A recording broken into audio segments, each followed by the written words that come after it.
थोड़ी देर के लिए हमने मान लिया कि एवोल्यूशन हुआ है, ठीक है, ये कौन सी साइंसी दलील होगी या साइंटिफिक आर्ग्यूमेंट होगा जिससे आप ये साबित करेंगे कि एवोल्यूशन खुद हुआ है? वो गाइडेड क्यों नहीं हो सकता? जी, यही हम पूछना चाह रहे थे कि अगर गाइडेड होता, लेकिन इस्लाम में तो हम लोग का अकीदा है कि हज़रत आदम अलैहिस्सलाम को डायरेक्ट अल्लाह ताला ने बनाया था। मुफ्ती साहब, मगर जो बड़े लेवल पे भी हैं, जितने भी साइंटिस्ट हैं, किसी न किसी तरह के एवोल्यूशन को तो सही मानते हैं, ह्यूमन एवोल्यूशन को भी। कंफ्यूजन। अस्सलामु अलैकुम रहमतुल्लाह। वालेकुम सलाम। आपका कंफ्यूजन बहुत इंपॉर्टेंट है, आपने लिखा इंपॉर्टेंट कंफ्यूजन। हाँ। जी मुफ्ती साहब, 2 तरह के डाउट थे जो बहुत ज़्यादा दिक्कत हो रही थी, जिसकी वजह से हम्म। कुछ दिनों हम्म। से। एक तो एवोल्यूशन से रिलेटेड था डाउट, हम्म। जिसमें कि पहले तो हम भी मतलब ऐसे ही मानते थे कि एवोल्यूशन एकदम ही कहानी है, लेकिन अब हम लोग थोड़ा बायोलॉजी पढ़ रहे हैं, मतलब सब्जेक्ट है हम लोग का। हम्म। तो इसमें किस ये लेवल तो पर? पता चल स्कूल में, कॉलेज में? नहीं, नहीं, स्कूल लेवल की 12th तक की। ट्वेल्थ में, हाँ, उसमें तो आधी बातें ऐसी उल्टी सीधी लिखी। हाँ, चलिए बोले, खैर, हाँ। हम्म। में डार्विन की जो थ्योरी है उसको तो बहुत से साइंटिस्ट गलत मानते हैं, लेकिन जितने साइंटिस्ट हैं वो किसी न किसी तरह एवोल्यूशन को तो सही मानते हैं। हम्म। और इनके पास जो प्रूफ भी जो है थोड़े बहुत की फॉसिल्स मिले हैं ह्यूमन लाइक, और डीएनए सेम है, हम्म। या तो बैक्टीरिया जो है वो भी इवॉल्व होते हैं। तो हम्म। इसकी वजह से डाउट आ रहा है कि अगर इवोल्यूशन सही होगा तब तो फिर सारी चीजें ही गलत हो जाएंगी। नहीं, अच्छा, आप देखें यहाँ पर एक सिंपल सी बात सुन लीजिए। अभी एवोल्यूशन, चूंकि अभी आप 12th स्टैंडर्ड पे, मैं कहाँ से आप तक कितनी डिटेल में जाऊं। बुनियादी बात यह है कि थोड़ी देर के लिए हमने मान लिया कि एवोल्यूशन हुआ है, ठीक है। ये कौन सी साइंसी दलील होगी या साइंटिफिक आर्ग्यूमेंट होगा जिससे आप ये साबित करेंगे कि एवोल्यूशन खुद हुआ है? वो गाइडेड क्यों नहीं हो सकता? जी, यही हम पूछना चाह रहे थे कि अगर गाइडेड होता, लेकिन इस्लाम में तो हम लोग का अकीदा है कि हज़रत आदम अलैहिस्सलाम को डायरेक्ट अल्लाह ताला ने बनाया था। ठीक, अभी एवोल्यूशन पर बात हो गई ना, कि अगर एवोल्यूशन को हम सही मान लें तो जी, वो गाइडेड हो सकता है। एवोल्यूशन के सही होने का मतलब ये नहीं है कि खुदा नहीं है, राइट? यहां जी, तक बात सही है? अच्छा, अब हमारी जो पोजीशन है वो बता दूं। माइक्रो एवोल्यूशन को हम सही मानते हैं, जी। ठीक। माइक्रो एवोल्यूशन क्या है? जो थोड़े बहुत अडेप्टेशंस होते हैं जैसे। अरे नहीं भाई, माइक्रो एवोल्यूशन का मतलब है बहुत ही यानी जो समझ लें बैक्टीरिया है, बैक्टीरिया इवॉल्व करता है, ये माइक्रो एवोल्यूशन की एग्जांपल है, इसको हम सही मानते हैं। लैब के अंदर जो एवोल्यूशन आप देखते हैं, आपने तो कभी नहीं देखा होगा, जो साइंटिस्ट देखते हैं, जिन्होंने आपको इत्तला दी, कहानी ने देखा और आपने आंख बंद करके मान भी लिया, तो वो जो एवोल्यूशन लैब में हो रहा है उसको भी हम सही मानते हैं, ठीक है। ये माइक्रो एवोल्यूशन है। मैक्रो एवोल्यूशन में फिर दो चीजें आती हैं। मैक्रो एवोल्यूशन में आता है एनिमल, पूरा एनिमल किंगडम, और इसी तरीके से ह्यूमन, ये दो चीजें हैं ह्यूमन एवोल्यूशन। एनिमल किंगडम के एवोल्यूशन को हम अगर माने तो हमें कोई हरज नहीं है। शर्त यह है कि आपकी जो शर्त है या आपकी जो दलील है, वो दलील आपकी डेफिनेटिव होनी चाहिए, उसमें कोई झोल नहीं होना चाहिए। यहां होता यह है कि भाई खूब इराद वो किए, अंदाजे लगाए, और अंदाजों के लगाने के बाद एक नतीजा घड़कर ये कह दिया भाई एवोल्यूशन हुआ है। तो ये चीजें गलत हैं। आपको 100% बियॉन्ड एनी रीजनेबल डाउट दलील देनी पड़ेगी कि ये एवोल्यूशन हुआ है, और इसको हम तो सही मानने के लिए तैयार है, कोई मसला नहीं है, ठीक है। अब आ जाए ह्यूमन एवोल्यूशन। ह्यूमन एवोल्यूशन को हम कुरान के और हदीस के खिलाफ मानते हैं, और साइंस के पास ऐसी कोई डेफिनेटिव आर्ग्यूमेंट नहीं है कि जिसकी बुनियाद पर वो ये कहे कि ह्यूमन एवोल्यूशन हुआ है। फॉसिल रिकॉर्ड आपने कहे, ये मैं इसीलिए कहता हूं कि स्कूल की जो तालीम है वो कंट्रोल्ड होती है। मैं मुझसे ज्यादा बेहतर आप नहीं जानते होंगे, चूंकि मैं खुद स्कूल चलाता हूं, तो मुझे पता है कि स्कूल की किताबों में जो करिकुलम है उसमें क्या कुछ नहीं है। एक बात मुझे याद आई, और वो एवोल्यूशन से रिलेटेड नहीं है, लेकिन स्कूल की एजुकेशन से रिलेटेड है। अमेरिका में और दुनिया के बहुत सारे ममालिक में एक करिकुलम चलता है, मग्रॉ हिल। आसिम भाई, इंडिया में भी क्या मग्रॉ हिल की किताबें आती हैं? नहीं नहीं। आती जरा, होंगी, लेकिन मतलब मैंने नहीं देखी है आमतौर पे, यानी बुक अच्छा, स्टोर्स में।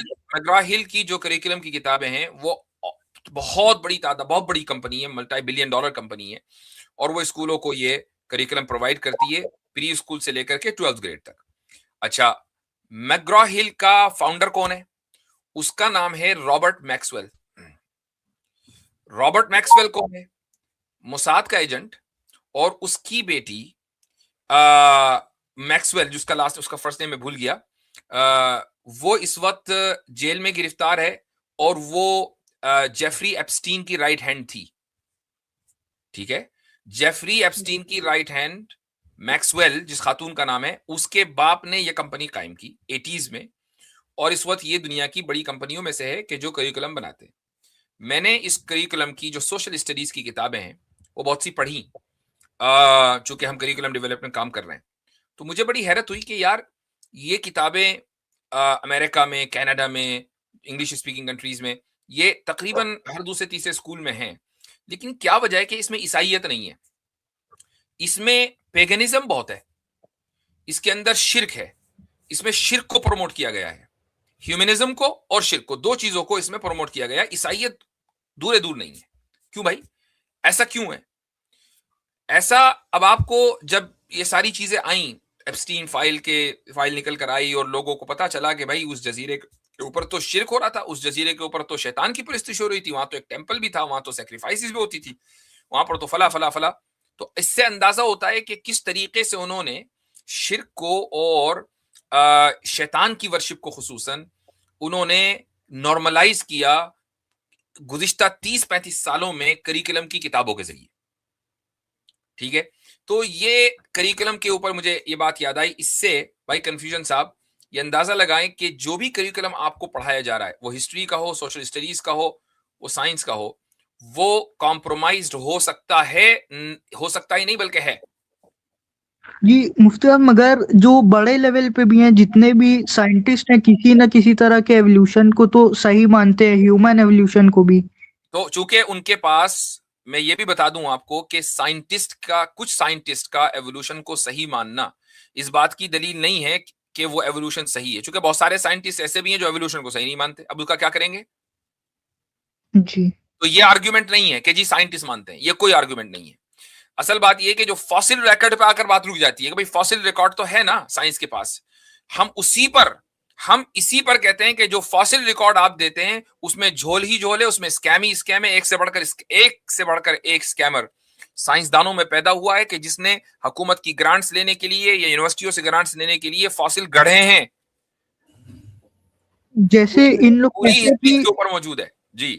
इन लोग जैसे कहते हैं ह्यूमन और चिंपैंजी में बस एक क्रोमोसोम का फर्क है, वो भी किसी तरह फ्यूज होके बना था, और डीएनए और जीन भी खोलेंगे तो सेम रहती है। इससे क्या फर्क पड़ता है कि अगर इससे तो ये साबित होता है कि जो वजूद है, एग्जिस्टेंस है, चाहे वो जानवर का हो या इंसान का हो, वो एक जगह से आया, यानी खुदा ने उस एग्जिस्टेंस को दिया है। इससे ये कैसे पता चला कि एवोल्यूशन हुआ है? मुझसे इसमें एक चीज और है, देखें ये कंफ्यूजन इंपॉर्टेंट भाई, आपको ये भी समझना है कि इंसान किस चीज का नाम है। इंसान is not the name of DNA. अगर आप 99.99% क्या मान, ये भी डेटा सही नहीं है, मैं अगर ये कहूं कि अगर 100% डीएनए मैच हो जाए ना चिंपैंजी का इंसान के साथ, तो भी इंसान एक अलग चीज है, चिंपैंजी एक अलग चीज है। अब मसला यही है कि इंसान को, यानी साइंस जो है ना, वो हर चीज को रिड्यूस कर देती है, किसमें? वो मैटर में रिड्यूस कर रही है, वो डीएनए में रिड्यूस कर रही है। इंसान भाई वो सोल और जिस्म, बॉडी के कॉम्बिनेशन का नाम है ना। तो पूरी साइंस तो सोल के डिनाई पे खड़ी हुई है, तो क्या आप सोल का डिनाई कर देंगे कि सोल नहीं है? समझ रहे नहीं कंफ्यूजन भाई? जी। लेकिन आप बताएं ना, आपकी पूरी, यानी कि आप साइंस की किताब ले लें, 6 ग्रेड से शुरू होती है, पीएचडी तक कर लें आप, कहीं सोल वर्ड एक मिलता है? नहीं मेडिकल किताब में मिलता है? नहीं मिलता ना। तो आपको ये भी समझना है कि जो अभी साइंस के अंदर जो मेथड है और पढ़ाने का है, वो उसको भी बहुत सारे लोगों ने हाईजेक कर रखा है अपने अकीदे के लिए, अपने पॉलिटिकल समझें कि मफाद के लिए, इन सब चीज़ों के लिए भी। तो साइंस जो है वो ऐसा न्यूट्रल चीज़ नहीं है। वो अब यानी कि जो पूरा साइंटिफिक इंटरप्राइज है, वो कोई बहुत न्यूट्रल रिजल्ट नहीं देता है। इस पे पूरी जी बाज़ाब्ता रिसर्च आ रही है कि भाई किस तरीके से आप मनचाहा रिजल्ट जो है वो साइंटिफिक मेथड को यूज करके आप ले सकते हैं। जी। मतलब बस बहुत सारी इस तरह की चीजें आ रही है। तो हमें मतलब मॉडर्न इसमें जो नॉलेज प्रोड्यूस हो रहा है ना, उसको बिल्कुल आमन्ना व सदकना वाला हमें एटीट्यूड खत्म करना होगा, थोड़ा उसके बारे में क्रिटिकल हो। और ये नहीं कि भाई जो भी चीज प्रोड्यूस होकर हम तक आ रहा है हम उसको बिल्कुल मान लें, और जो भी न्यूज में छप गया या जो भी जो है वो किसी साइंटिफिक मैगजीन्स होते हैं बहुत सारे जो मिर्च मसाला लगा के इस तरह की चीजों को छापते रहते हैं, उसको हम बिल्कुल मान लें, पढ़ लें और घबरा जाएं, ऐसी बात नहीं है। ठीक है जी, तो इसी तरह के इसमें वसवसे आ रहे थे कि अगर एवोल्यूशन को सही मान लिया तब तो फिर किसी चीज का कुछ मकसद ही नहीं है। अगर हम लोग बाय चांस रैंडम बन गए तो मकसद ही नहीं होगा किसी चीज तो का। चलो अब खत्म हो गया कंफ्यूजन। जी जी, एक और दूसरे तरह का जो सवाल था बस। बस एक क्योंकि अब बहुत सारे लोग हैं, हमारे पास टाइम भी कम है, इंशाल्लाह अगली मर्तबा आपको एंटरटेन करेंगे। चलें। जी जी।